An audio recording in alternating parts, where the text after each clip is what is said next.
d'avui és populisme i populistes i populismes. Bé, l'augment del populisme i la seva influència en els diferents processos electorals a Europa i a Amèrica aquests anys últims és una de les principals preocupacions de les democràcies actuals i es considera un dels perills més forts contra les democràcies. A la vegada, populista ha estat una acusació freqüent que tots els actors s'han llançat entre ells durant la crisi que ha afectat Catalunya en els últims mesos.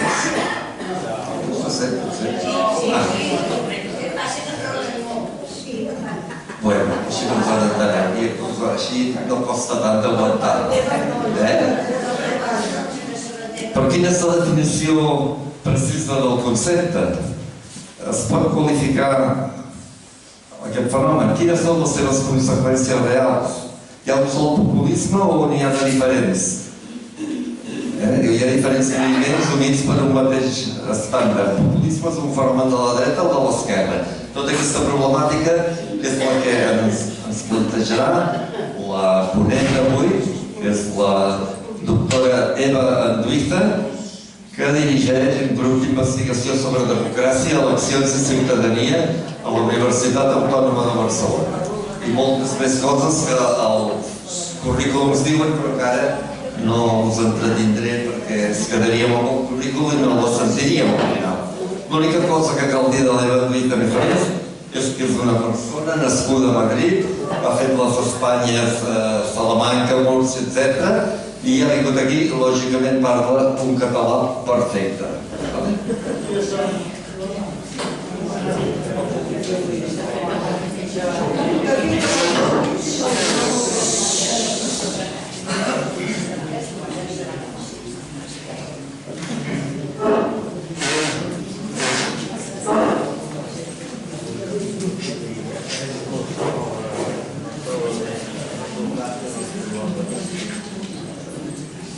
Bé, bona tarda a tothom.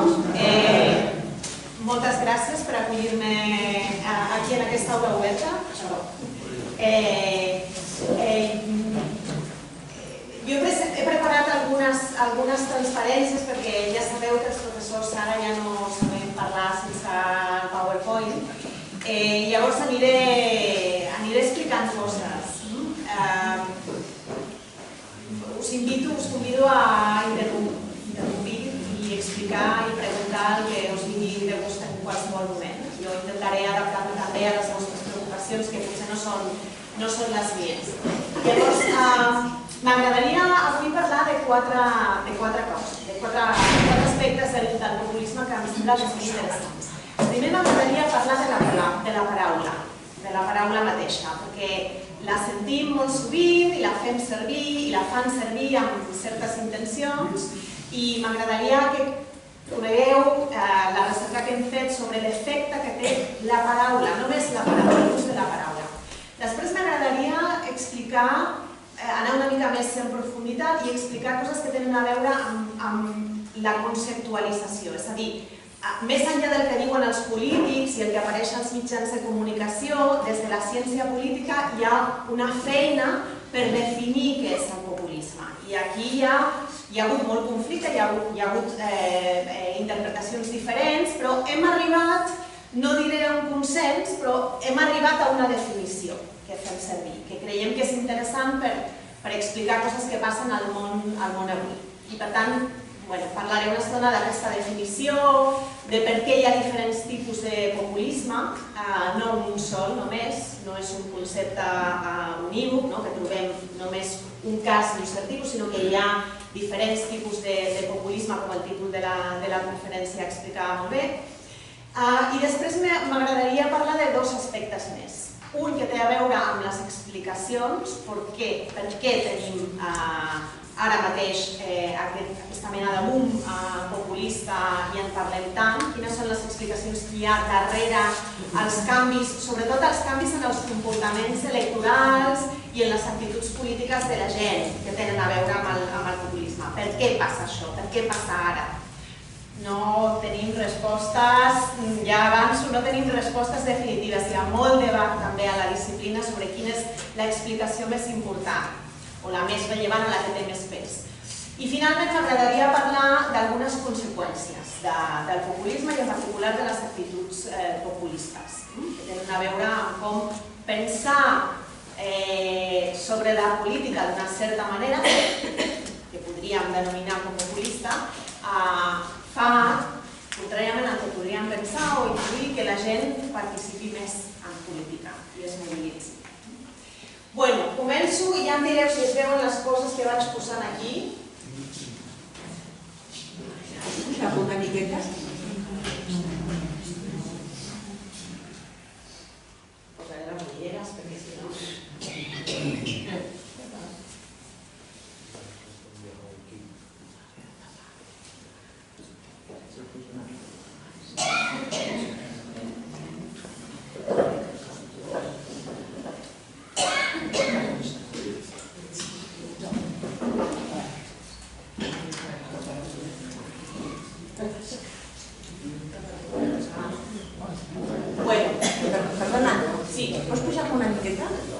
Doncs no ho sé, ho puc pujar una miqueta? Que no? No es pot? No?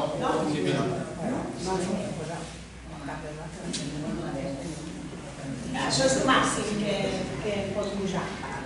Bueno, això era només una imatge per presentar les diferents varietats de, en aquest cas, líders polítics que són qualificats com a populistes. I tenim casos d'Amèrica Llatina, casos europeus, molts casos d'Europa del Nord que són els populismes de dreta radical que han rebut molta atenció des de la part de la ciència política i també recentment alguns casos de moviments i partits populistes del sud d'Europa que tenen una altra orientació ideològica, que serien els populismes d'esquerres, que també n'hi ha. Us deia abans que és un terme que es fa servir políticament i és un terme, si tu el terme, per exemple, democràcia, és un terme connotat políticament d'una manera molt positiva, és a dir, si volem dir que alguna cosa està bé i posem l'adjectiu de democràtic o ho relacionem amb la democràcia, si volem dir que alguna cosa va malament o està malament, molt sovint fem servir l'adjectiu populista. Quan alguna cosa és populista és que no sona bé. I aquí tenim un exemple de com, de com Sánchez acusava a Podemos de ser un partit populista. I de fet, Podemos ha rebut aquesta etiqueta com un insult políticament. Probablement si li preguntem a Errejón si ell pensa que ser populista és una cosa dolenta, potser no ens explicaria o no estaria tan d'acord. És a dir, que no tothom pensa que el populisme és necessàriament sempre molt dolent. Però la idea general, la percepció general, és que el populisme té una connotació negativa. Llavors nosaltres vam fer un experiment i li vam preguntar a la gent què pensava de dues polítiques. Una política era una política encaminada a reduir les desigualtats d'ingressos entre la gent, és a dir, evitar que la gent no pugui, per exemple, un salari no pugui excedir al d'una altra persona més de 10 vegades. Com per exemple a Suïssa han votat això, han votat que no, han votat que volíem aquestes grans diferències d'ingressos, però es podia proposar una política d'aquesta mena per reduir les desigualtats en ingressos. I també vam preguntar sobre les llistes d'espera en sanitat. Vam pensar o vam proposar a la gent que es prioritzés aquesta reducció en les llistes d'espera. I en un cas vam dir que aquestes dues polítiques, que segurament tots els que estem aquí les compartim i ens semblen bé, en un cas vam dir que aquestes polítiques les vam explicar i ja està, i en un altre cas vam dir que aquestes polítiques eren polítiques populistes. Proposem un partit ha proposat aquesta política populista i en l'altre grup un partit ha proposat aquesta política sense l'etiqueta de populista. I era la mateixa política en els dos casos. Què ha passat?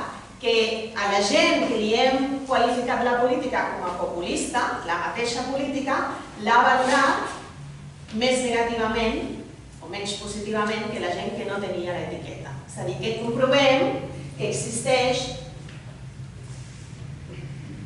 aquest efecte.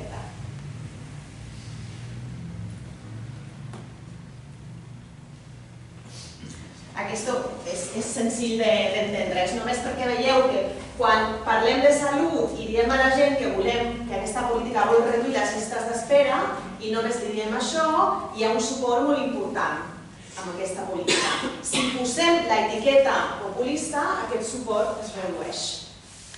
I aquesta gent són exactament iguals perquè és una assignació aleatòria del tractament. I el mateix amb la política de reducció de les desigualtats per ingressos.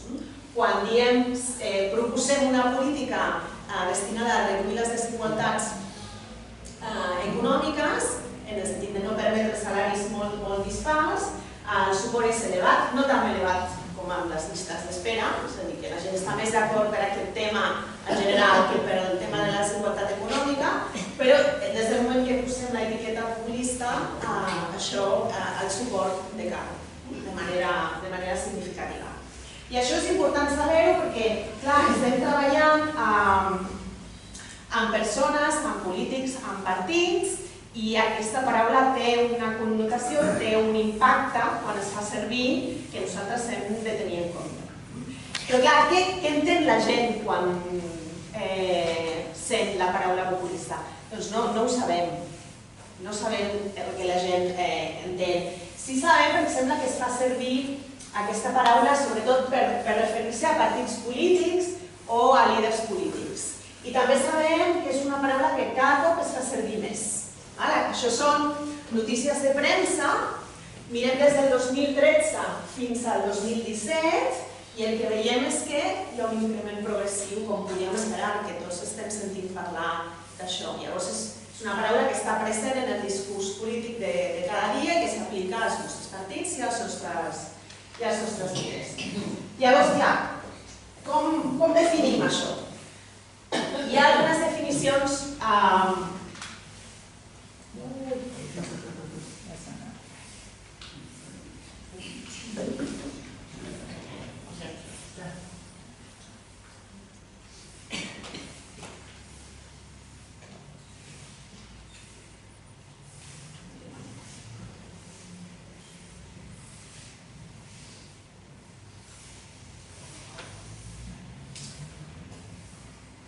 disculpeu, però és que el ratolí aquest ens ha fet la vida una mica complicada.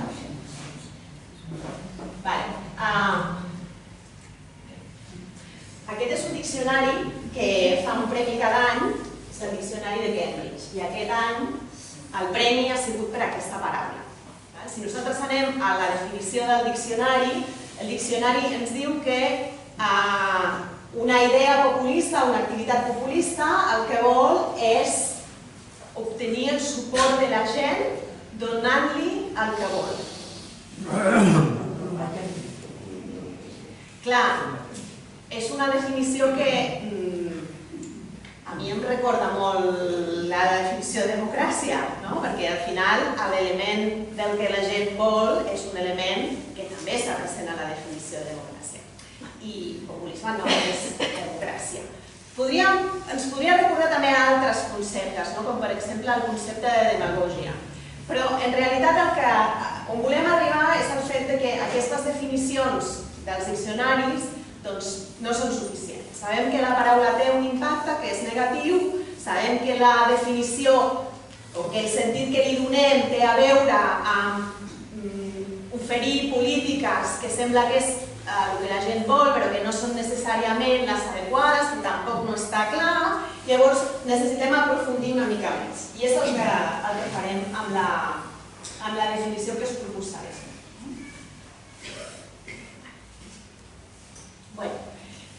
Quan definim, aquí em posaré una mica acadèmica, hem primer de dir a quina categoria d'objectes més general pertany al populisme. O sigui, què és? És una ideologia? És un discurs? És una estratègia? I després hem de dir les característiques específiques que són les que distingeixen el populisme d'altres discursos o d'altres ideologies o d'altres estratègies. Aquí ja ens barallem els politòlegs, perquè hi ha qui diuen que és una ideologia, aquesta perspectiva està una mica ja en decliu, no hi ha tanta gent que digui ara que és una ideologia, perquè com veurem en un moment el populisme té poc contingut propositiu i llavors com a molt es considera el que s'anomena una ideologia lleugera, afín a ideologia. I cada cop més potser entenem el populisme com un discurs, com una mena de discurs. Quins són els elements d'aquest discurs, del discurs populista? Podríem distingir 2, 3 o 4. Jo aquí us proposo 4. Primer, el poble és al centre. La societat es considera dividida en 2 parts enfrontades. Una és el poble i l'altra és l'élite política o l'establishment o la casta. Podeu posar l'etiqueta que voleu. No sempre hi ha un significat molt clar associat a aquesta etiqueta. Però sempre tots els populismes identifiquen aquestes 2 parts i les enfrenten. I la part central, la part bona, perquè hi ha un element moral en el populisme, és el poble. Per tant, igual que hi ha un element positiu al voltant del poble que hauria d'estar al centre de les decisions polítiques i al centre de la política, hi ha també una visió negativa de l'élite política, que anomenem antielitisme. En tercer lloc, tenim aquesta visió moral. Hi ha bons i dolents. Els bons són el poble i els dolents són l'élite política. I en quart lloc, com que el poble és el bo i hauria d'estar al centre de la política, la voluntat del poble hauria de ser respectada i passar per damunt de qualsevol limitació. Aquestes limitacions poden ser de molts tipus. Poden ser lleis, poden ser institucions, poden ser acords de les èlites polítiques per limitar justament la voluntat del poble. Aquests serien els 4 elements centrals de la definició de populisme, que és relativament majoritària ara mateix en la literatura acadèmica. A què s'oposa el populisme? S'oposa a 2 discursos, si voleu, també, discursos diferents. Un seria el discurs elitista, que vol dir els bons són l'establishment i l'élite i els dolents són el poble, i l'altre seria el discurs pluralista, que ve a dir no podem entendre la societat com en aquesta dicotomia de bons i dolents i el poble com un tot homogeni, que aquest és un element secundari que no he mencionat abans, però normalment el poble es considera com un tot homogeni en els discursos populistes. I el pluralisme ve a dir no, hi ha molta heterogeneïtat en la societat i no podem fer aquesta mena d'oposició.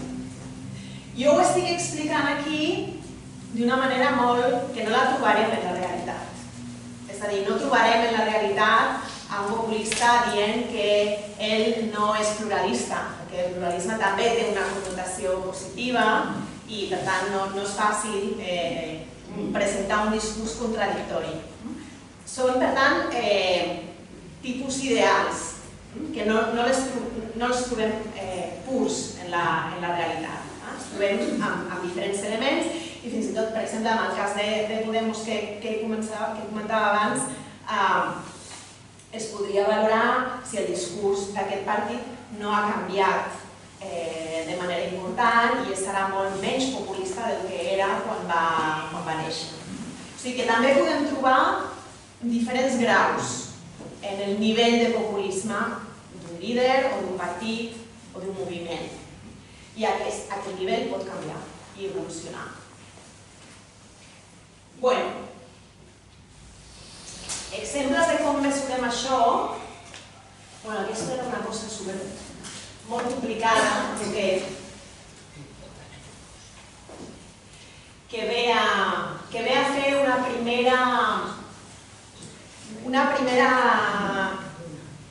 un intent d'explicar per què surt el populisme. Jo us ho explicaré Ja em direu si us sona raonable o no. La idea és que nosaltres vivim en sistemes democràtics que estan en un moment molt complicat i que tenen reptes molt complicats per gestionar. Per exemple, el repte de la desigualtat, que comentàvem fa un moment. O, per exemple, el repte de la immigració. Són situacions complexes. I al mateix moment tenim limitacions institucionals que ens hem anat construint, perquè els sistemes democràtics tenen limitacions, posen limitacions. Aquestes limitacions, abans esmentava, per exemple, les limitacions institucionals o les legals, que no et pots anar més enllà del que els límits legals estableixen, però això és justament el que contesten els populistes. Els populistes diuen: aquí hi ha un problema que no s'està resolent, que no s'està abordant, aquests són dos exemples. No s'està resolent perquè l'élite actual està constrenyida i limitada i fa més cas a les limitacions institucionals, a una Constitució rígida, a la Unió Europea, que a la voluntat del poble, i per tant aquesta situació no ens agrada. I això és el que genera un discurs populista, que després pot tenir o no tenir conseqüències sobre la democràcia. Pot tenir o no tenir perquè, potser que hi ha manifestacions de populisme que qüestionen certs valors que entenem com liberal-democràtics.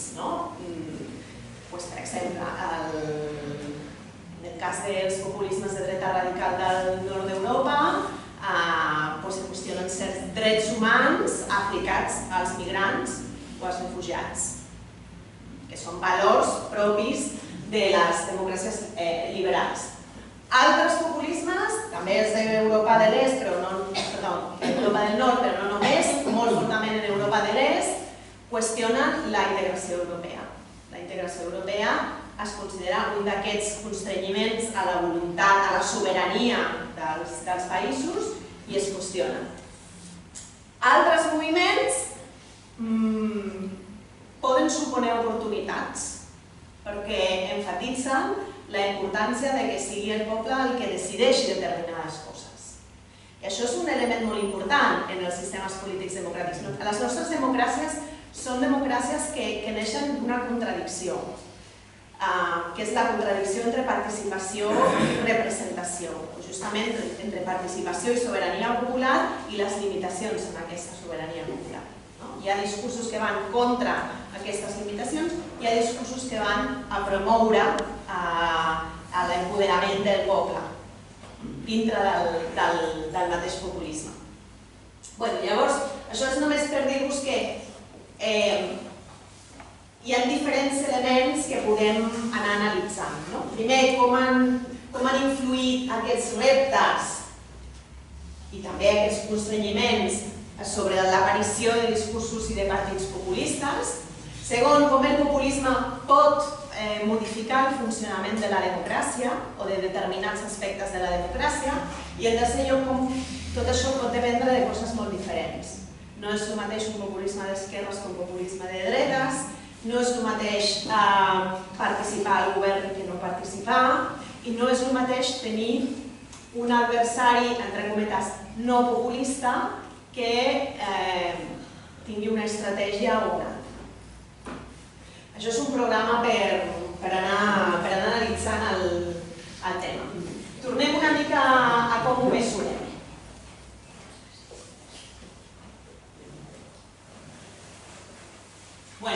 Aquí tenim un exemple que és si fem servir, si trobem que determinats conceptes que indiquen antielitisme es fan servir pels partits. Si volem saber si un partit és populista, hem d'anar a veure el seu discurs. Llavors, aquest és un anàlisi del discurs d'alguns líders de Podemos, en aquest cas, perquè són Monedero, Errejón i Iglesias. Estan aquí.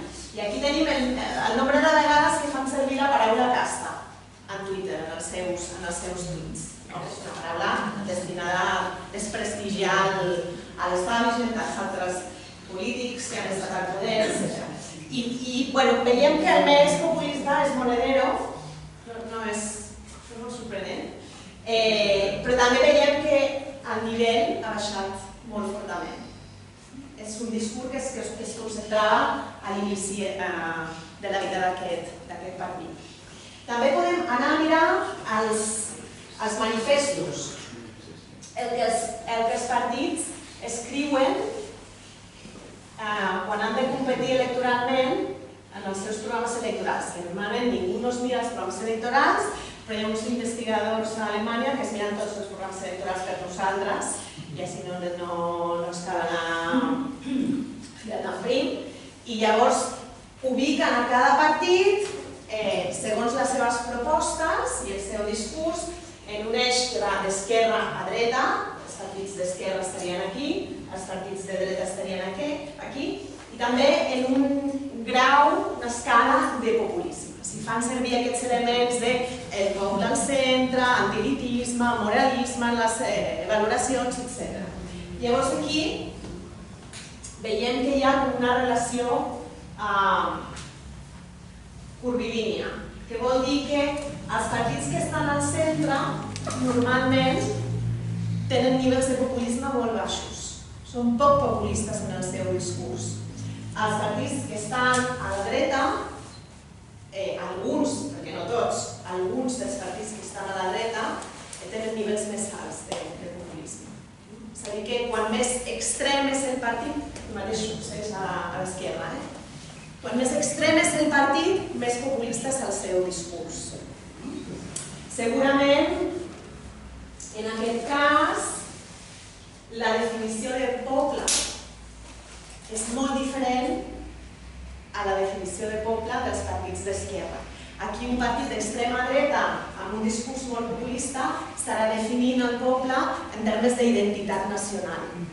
Som nosaltres contra els immigrants i ens hem de protegir com a poble contra els immigrants. Aquí la definició de poble i el sentit de poble és molt diferent i pot tenir més a veure amb el 99% que haureu sentit parlar, la gent que està en una situació més desafavorida, que té més vulnerabilitat, etc. O sigui que no per fer servir la paraula poble, igualment estem volent dir el mateix, i això és important. Per això parlem de diferents populismes. Els populismes, deia abans, són, com a molt, una ideologia lleugera. Què fan? S'acoplen a una ideologia forta, que pot ser una ideologia de dretes, pot ser una ideologia d'esquerres. Hi ha pocs partits, per exemple, el 5 Stelle és un dels exemples que es fan servir com partit populista de centre, però fins i tot el 5 Stelle té una certa connotació d'esquerres. Sempre tenen aquesta necessitat de trobar elements ideològics d'altres partits, d'altres ideologies. I després podem, això no veure res, però no passa res. Només és per explicar-vos que això també ho podem mesurar amb els individus, amb les persones. No són només els partits i els líders que són populistes o no, o més populistes o menys. També les persones podem tenir actituds populistes, de la mateixa manera. Llavors, el que hem fet durant aquests anys, més que analitzar partits i èlites, que això ja ho han fet altres investigadors en altres països, nosaltres hem mirat les persones, que és el que normalment fem a la nostra recerca. És a dir, els comportaments i les actituds dels individus, de la gent normal i corrent. I el que trobem és que, també aquí ens barallem entre els politòlegs sobre com mesurar això. Però tenim una sèrie de bateries d'indicadors i els indicadors els que ens diuen és que la gent en general és bastant populista. És a dir, que ja li sembla bé que el poble estigui al centre de les decisions polítiques, normalment els polítics no li agraden massa a la gent, hi ha una visió negativa de la classe política, recentment a Espanya i a Catalunya de manera molt abusada, i segurament els elements que tenen a veure amb el qüestionament del pluralisme i els acords, que serien molt també constitutius del populisme, són els que tenen una mica de suport més baix. A la gent el compromís li agrada que els diferents grups es posin d'acord i en aquest sentit aquest component del populisme tindria uns nivells de suport una mica més baixos. El que veiem abans amb la...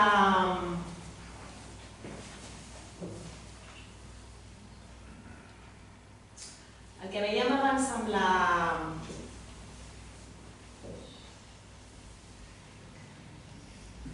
amb aquesta curva i els puntets dels partits, també ho veiem amb les persones. Aquí tenim un munt de persones de 9 països europeus. I el que hem mirat és com són de populistes amb aquestes preguntes sobre si la gent hauria de prendre decisions, si els polítics són dolents, etc. I també els col·loquem ordenades d'esquerra a dreta. I aquí el que veiem és que els nivells de populisme són molt elevats en l'extrema esquerra, molt elevats en l'extrema dreta, molt baixos en els punts centrals, però aquí hi ha un petit granet on puja el populisme que hi ha diferents interpretacions sobre per què pot ser això. Probablement aquí, en el 5 de l'escala, tenim gent que té dificultat a situar-se en aquesta escala d'esquerra-dreta.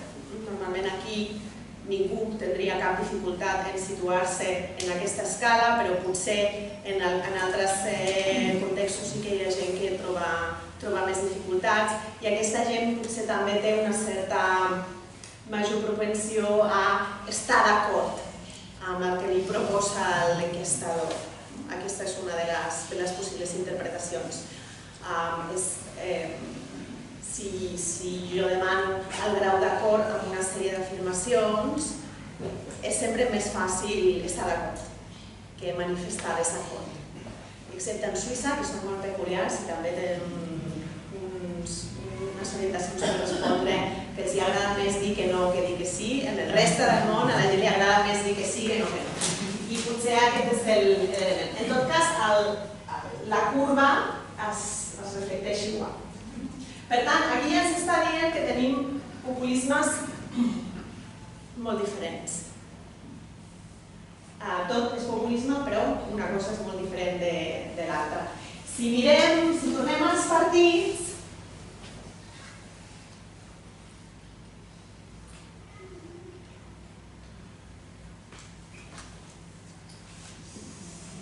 ho deixarem aquí.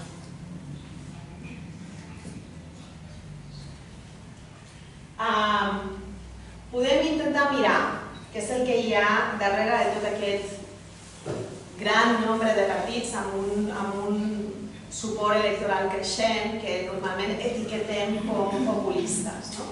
Llavors, per ordenar una mica aquest espai, sempre fem servir l'eix esquerra-dreta. Aquí tenim Grècia, Alemanya, França, Itàlia, Polònia i Espanya. Sempre tenim esquerra-dreta, en tots els casos. I en l'eix vertical ja no tenim populisme, aquí el populisme està identificat amb el puntet negre, és el partit populista, però tenim un altre eix que també s'interessa per analitzar, que és el que oposa posicions liberals, progressistes en termes de valors, no en termes econòmics, sinó en termes de valors. Per exemple, defensa del medi ambient, per exemple, tolerància a l'homosexualitat, a les parelles del mateix sexe. Aquesta mena d'actituds libertàries progressistes en termes de valors i que estarien aquí a baix i a dalt estarien les actituds més autoritàries. Llavors, és a dir, gent que està en contra d'aquests elements. Llavors podem col·locar aquests partits. Què veiem? Que molts partits estan en aquest quadrant de la dreta a dalt, és a dir, la dreta autoritària. Són, per exemple, el Front Nacional a França, l'Alternativa per Alemanya a Alemanya, ANEL,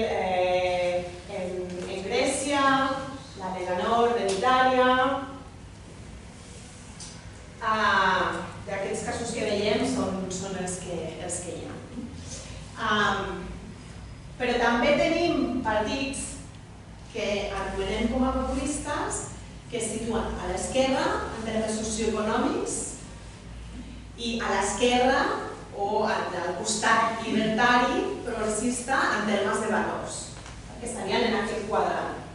Per exemple, Syriza o Podemos. Itàlia també, segons aquestes dades són dades d'experts que situen politòlegs de tots aquests països que situen els seus partits en aquestes escales. Esquerra-dreta i autoritarisme, libertarisme. Per tant, aquí també podem fer aquesta distinció. Podem no només distingir partits populistes de dreta i esquerra, sinó que podem identificar partits populistes de dreta autoritària i de dreta més liberal.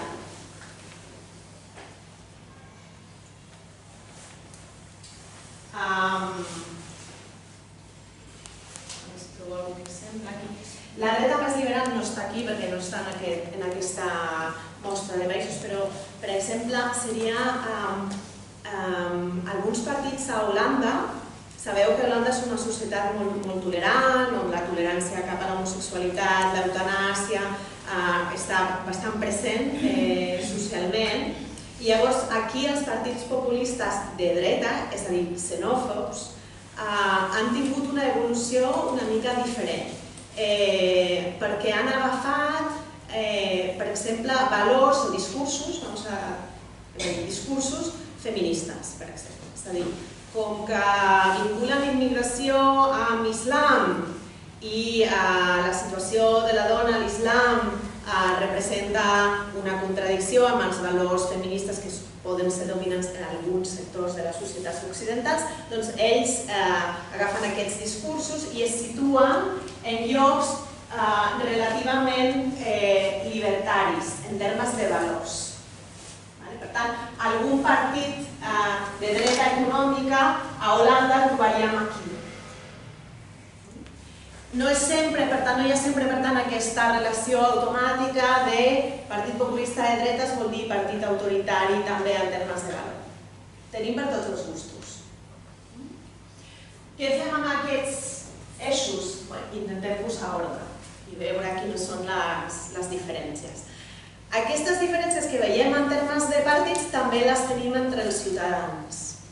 És a dir, que hi ha ciutadans populistes amb un nivell elevat d'actituds populistes que són molt diferents en relació a com veuen el món en termes d'esquerra-dreta, de si l'Estat ha d'intervenir, de si està bé que hi hagi parelles del mateix sexe, etc. També ho podríem mirar, això.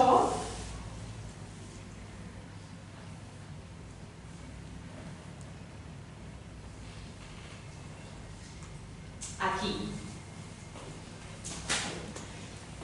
Aquí el que fem és barregem totes aquestes actituds, ser d'esquerres o de dretes, ser libertari o autoritari, estar a favor de la igualtat de sexe o estar una mica no tan a favor, defensar l'estat del benestar o ser més aviat defensor d'una lliure economia sense cap control, amb un estat petit, etc. I llavors mirem quines configuracions es fan en relació amb el populisme. I el que trobem és que als nivells més elevats, això és Europa, són 9 països d'Europa, els nivells més elevats de populistes són els nacionalistes autoritaris de dreta, persones que són nacionalistes autoritàries de dreta i que probablement voten en aquests partits, però estem mirant com són elles, les seves actituds, i també persones que són molt defensores de l'estat del benestar, però una defensa pels de dintre, pels que són el poble en aquest sentit nativista, els que han nascut aquí, són d'aquí de tota la vida. En canvi, altres configuracions no tenen tants nivells de populisme. Per tant, molta varietat. Algú es podria preguntar, però si hi ha tantes diferències, té algun sentit fer servir aquest concepte? Bueno, fins aquí era el que us volia explicar sobre la paraula i la idea darrere de la paraula. Que ja m'he avançat explicant també diferents tipus perquè és veritat que la heterogeneïtat és molt gran. Ara m'agradaria presentar alguns resultats sobre causes i conseqüències.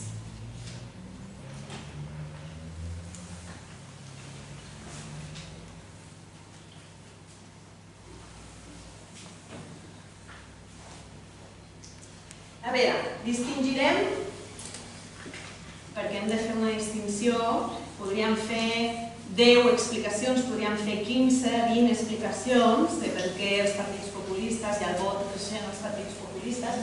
En farem 3, per no avorrir. La primera hipòtesi és la idea dels perdedors de la globalització.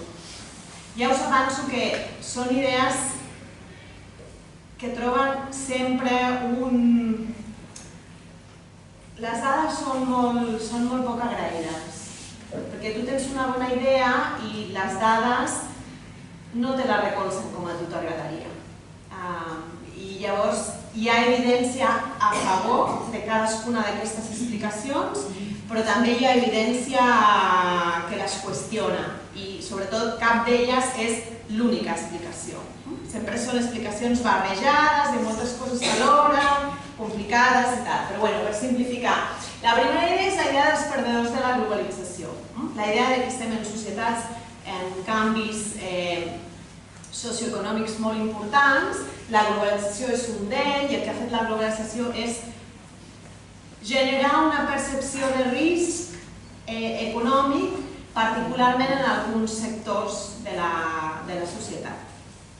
Sobretot entre els treballadors manuals, la gent amb poca formació, que senten que el seu treball pot ser ocupat, el seu lloc de treball pot ser ocupat per una altra persona que vingui de fora, perquè no és un lloc de treball molt qualificat. I aquesta vulnerabilitat genera actituds d'insatisfacció cap al sistema i d'inseguretat.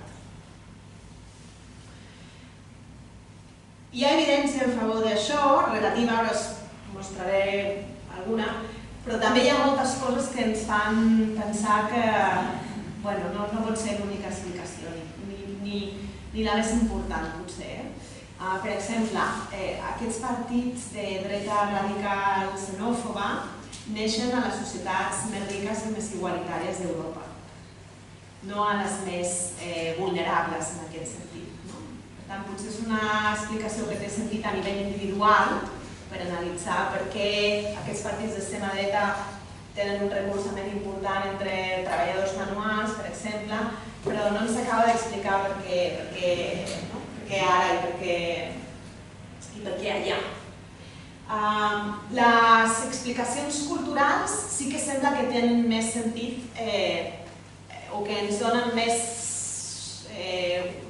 una explicació més convincent per entendre per què la dreta radical populista neix a Europa del Nord. I aquí la idea, o el que han vist els treballs que han analitzat això, és que no és la percepció d'amenaça econòmica.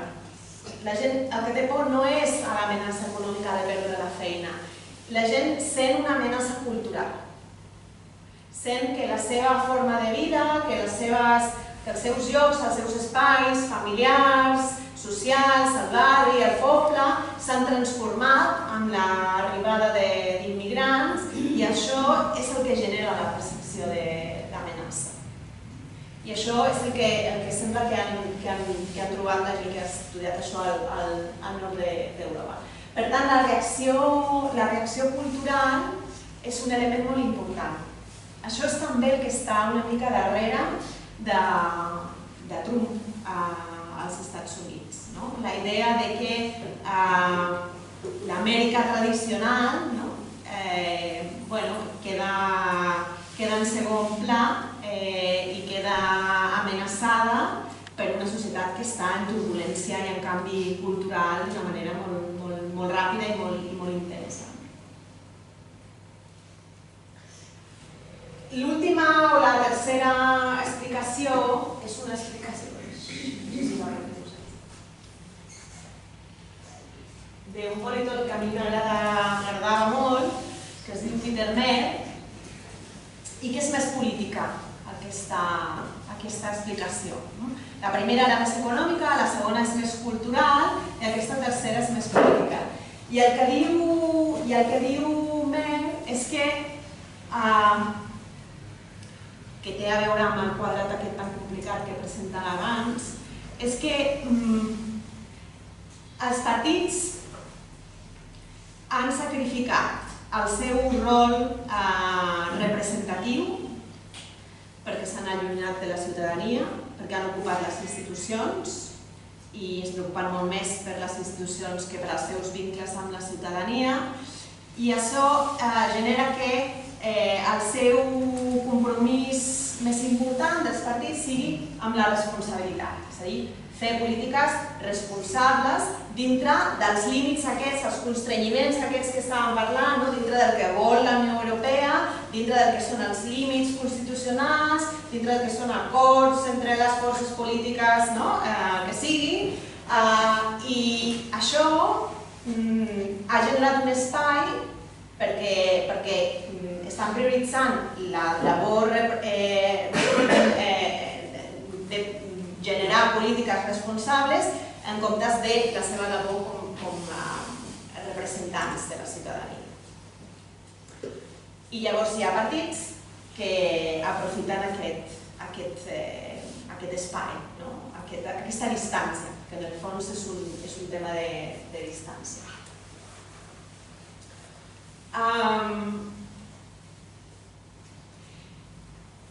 Com us deia abans, valorar quin és el pes de cadascuna d'aquestes explicacions és difícil. Us posaré un exemple d'algunes coses que hem fet i... aquí no veieu res, però bé, us explico.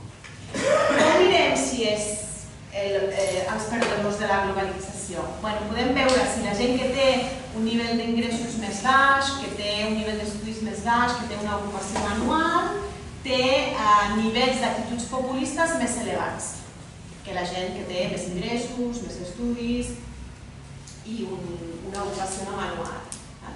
Llavors, això ho hem mirat.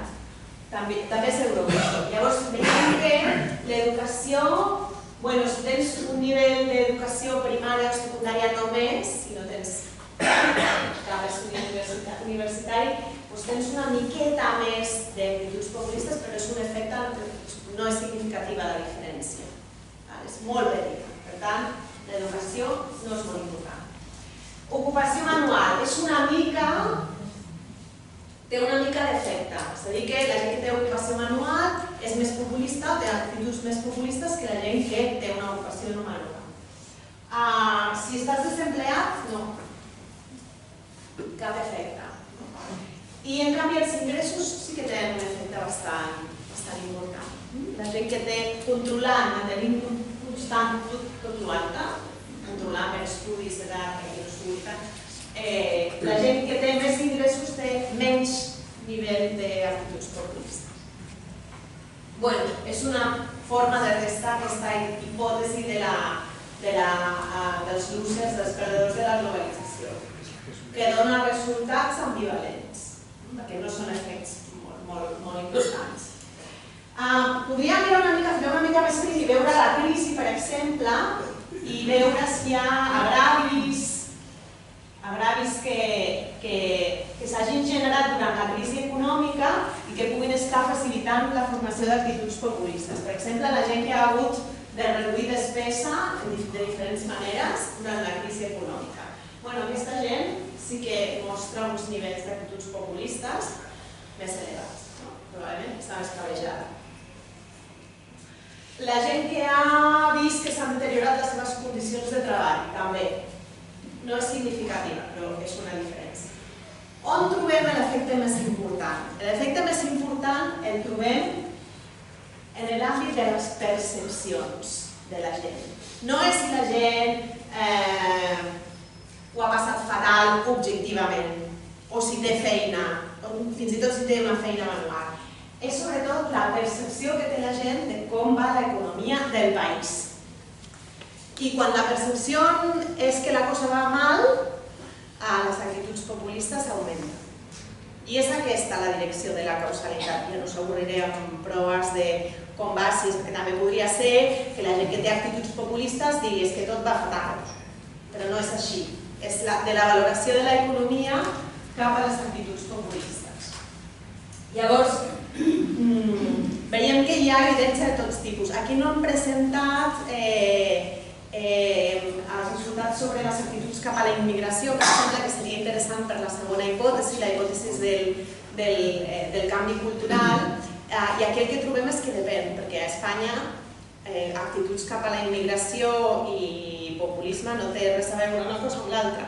I en canvi en altres països europeus sí que estan relacionats. O sigui que depèn també de quin és el partit populista i quin discurs està fent aquest partit populista. O aquest partit que té un discurs que considerem com més populista. Una altra cosa que hem fet, ja per anar tancant aquest capítol de les explicacions, és mirar el paper de les emocions. Des de fa uns anys, abans la ciència política mirava molt les condicions objectives de la vida, socioeconòmiques, de la gent i relacionava això amb els comportaments. Però ara acabem de veure que en realitat aquí el tema més important és un tema de percepcions. I per tant, cada cop mirem més quines són els filtres amb els que mirem la realitat. Tots mirem la realitat amb els nostres filtres.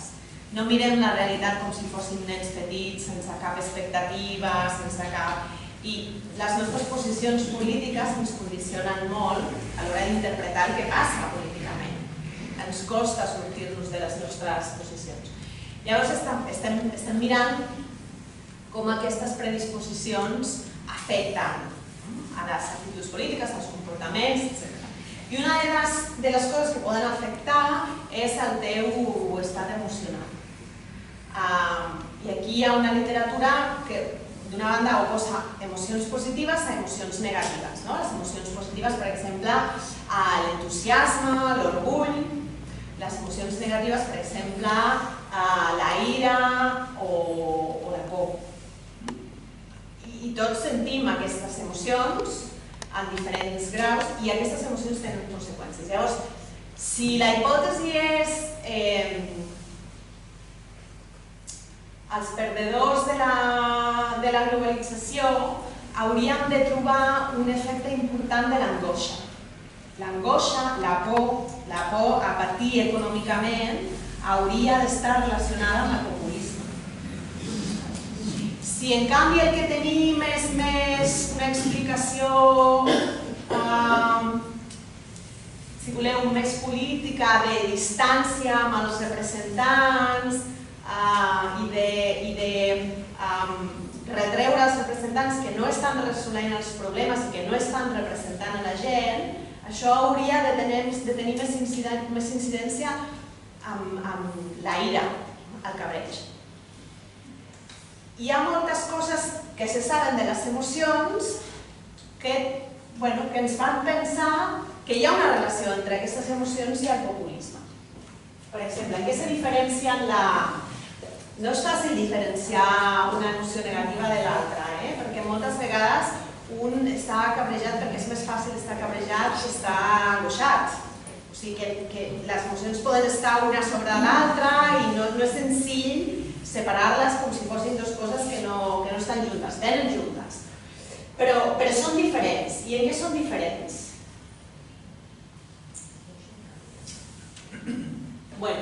Són diferents en dos aspectes. Primer, en la certesa, amb la qual nosaltres interpretem una situació. Quan estem angoixats és que no sabem el que va passar i per tant no tenim cap certesa. Quan estem enfadats, tenim ràbia, sabem qui és el culpable i sabem per què estem on estem i que no hauríem d'estar aquí. Per tant, fem una interpretació molt més segura, molt més tancada. En el cas de l'angoixa, no hi ha un responsable, clarament. Hi ha una situació que suposa un risc, però no necessàriament hi ha un responsable. Quan hi ha un responsable és molt normal que generem ràbia, perquè hi ha un culpable de la nostra situació. Per tant, són dues emocions diferents en termes de certesa i en termes de responsabilitat. I si us fixeu, els discursos populistes que parlen d'un establishment, d'una casta, que són dolents i que són culpables, haurien d'estar generant o relacionant-se amb emocions que tenen més a veure amb la ràbia, amb estats emocionals que tenen a veure amb la ràbia. A més, sabem que l'angoixa i la ràbia generen reaccions diferents. L'angoixa em paralitza, em fa fugir, em fa estar alerta, és a dir, buscar informació, intentar procurar entendre millor el que està passant. La ràbia em fa buscar un càstig, em fa actuar, em mobilitza. No em fa buscar informació, jo ja sé el que ha passat i ja sé qui té la culpa. I no em diguis que no és així com jo ho penso. Per tant, la nostra expectativa era que la ràbia és molt més important com condicionant del populisme que l'angoixa. I això sí que ho hem trobat. Aquí les dades sí que ens han donat la raó. Aquí tenim el mateix que abans, explicacions, el pes explicatiu. La primera línia és la ràbia i la segona línia és la por. I la resta són controls que hem vist abans, coses que volem tenir fora, que no ens molestin. Llavors, hem mirat dues coses. Clar, hi ha diferents temperaments i personalitats. Vull dir que no tothom s'enfada de la mateixa manera. Hi ha gent que està molt enfadada sovint, hi ha gent que no s'enfada gairebé mai, hi ha gent que està molt angoixada normalment, hi ha gent que puntualment es pot angoixar. Llavors, mirem diferències entre persones en els seus nivells de ràbia i d'angoixa, com això es relaciona amb el populisme, però també mirem les persones al llarg del temps. Això són dades longitudinals, són dades de panel. Llavors tenim les mateixes persones un cop i altre cop i els preguntem què pensen de la crisi, si la crisi econòmica els ha generat ràbia o els ha generat angoixa, fins a quin punt, etc. També els preguntem per populisme. Llavors trobem que les persones que de mitjana estan més enfadades tenen molta més probabilitat de tenir actituds populistes. Però a més, si tu estàs puntualment enfadat en un moment donat per sobre de la teva mitjana, això també et fa ser més populista. Hi ha diferències entre individus i hi ha diferències dintre dels individus al llarg del temps. I en canvi l'angoixa no. L'angoixa, com veieu aquí, creua aquest punt, que és el 0, vol dir 0 efecte. No hi ha una relació entre angoixa i populisme. Hi ha una relació entre ira, enfado i populisme.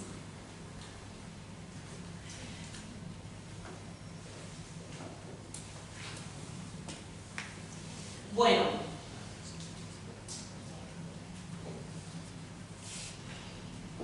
per acabar, que ja és hora.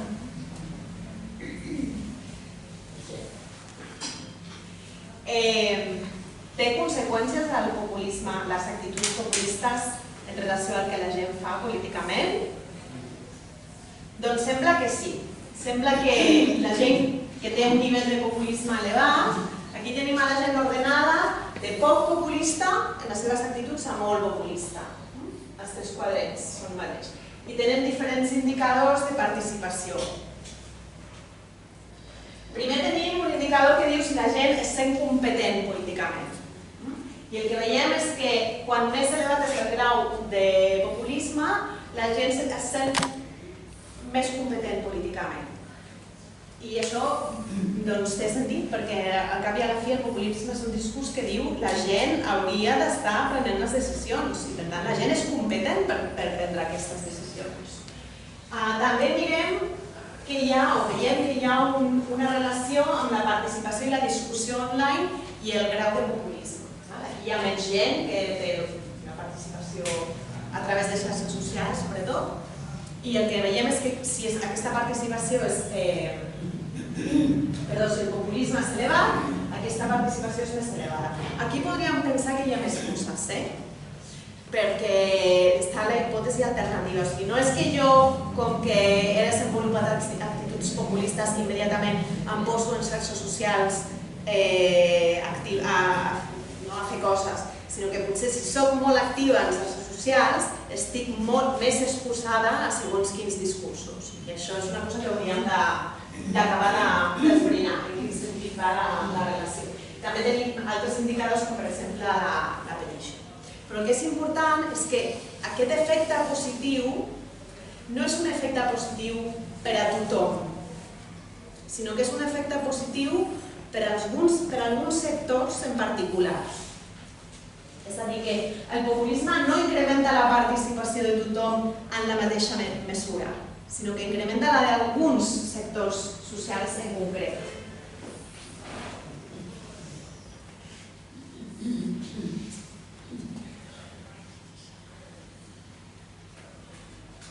Aquí han canviat una mica les gràfics. Ja a l'hora que entenc que estic demanant molt, estic demanant molt, però és que és important.